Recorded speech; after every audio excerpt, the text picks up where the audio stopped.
今天我们来聊一个超酷的新东西，它可能会完全颠覆我们平常上网的习惯哦。先说这可不是又一个什么普通的浏览器，它叫做 Comet， 它的标语很直接，就是要为你工作，而不是反过来让你为它工作。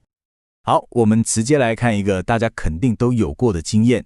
你现在马上看一下你的浏览器视窗，是不是跟我一样，上面密密麻麻开了几十个分页，对吧？每一个分页，可能都是一个还没做完的工作，一篇想说等一下再看的文章，或是一个查到一半的资料。老实说，这根本就是我们每天都在上演的数位大混乱嘛。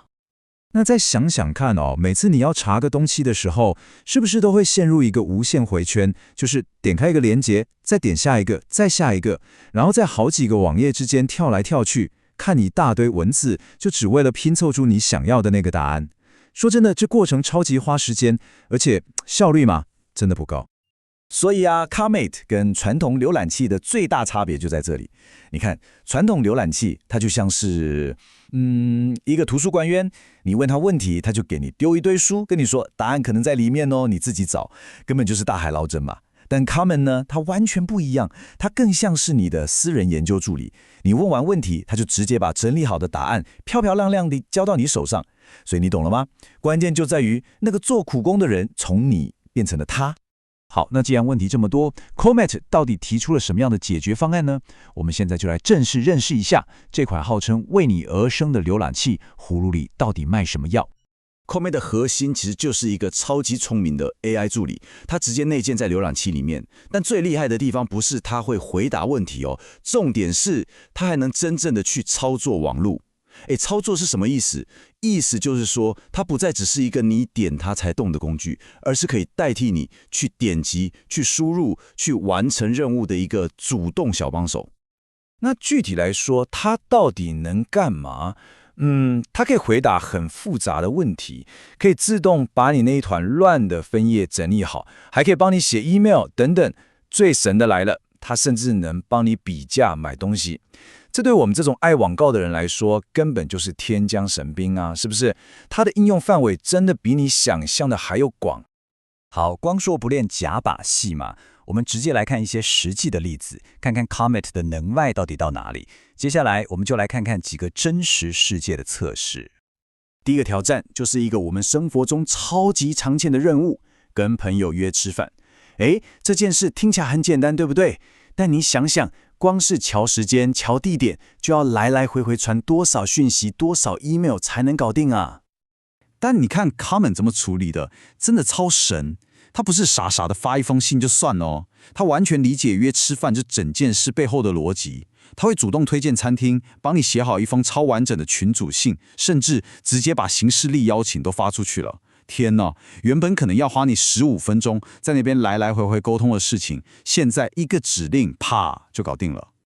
好，我们来看下一个测试，网购，这大家都会吧？但最麻烦的是什么？就是比价。为了找到最便宜的，你常常要开好几个网页，一个一个手动去比较，眼睛都花了。那在这个测试里，我们就请 Comet 帮我们比较同一款压力锅在不同网站的价格。你看这个表格，它不只列出商品本身的价格哦，连运费都帮你算进去了。然后最下面那个建议栏直接告诉你哪个比较划算。整个过程几秒钟而已，省下来的时间真的不是一点半扁了。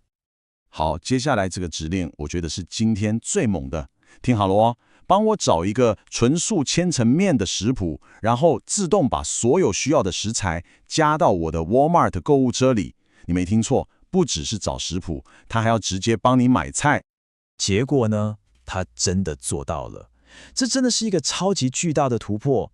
你想想哦，这代表浏览器不再只是给你资讯让你参考而已哦，它是可以直接根据这些资讯动手帮你做下一步的事情。你看，这就是它的执行力。它真的自己登录网站，然后一个一个去搜寻食谱上面写的那些东西，像是特定品牌的豆腐啦，什么烟熏红椒粉啦，然后通通帮你丢进购物车。这个根本就是请了一个私人助理，专门帮你上网买菜嘛。那根据测试者的估计哦，如果把这些每天都在做的重复性很高的网络杂事都交给 Comet， 一个人一天可能可以省下，你猜猜看，2到3个小时。你想想看，每天多出2-3个小时，你可以拿来做多少更有意义的事情啊？好，听到这里，如果你已经心痒痒，也想自己玩玩看的话，别担心，接下来的步骤超级简单，我马上来看看要怎么开始用 Comet。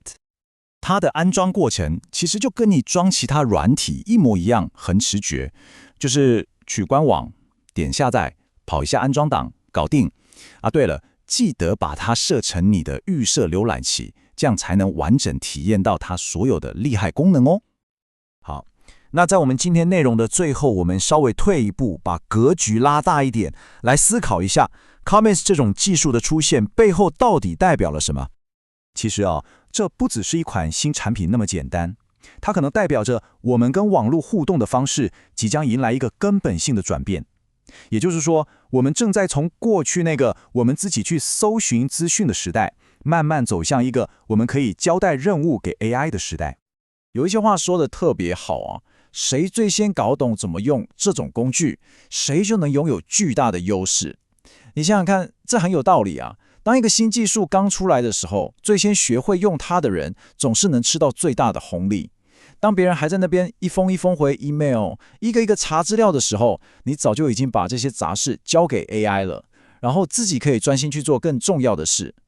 所以最后我想留给大家一个问题，真正的问题其实已经不是这种技术会不会成为主流了，因为答案几乎是肯定的。真正的问题是，当这个浪潮真的打过来的时候，你准备好了吗？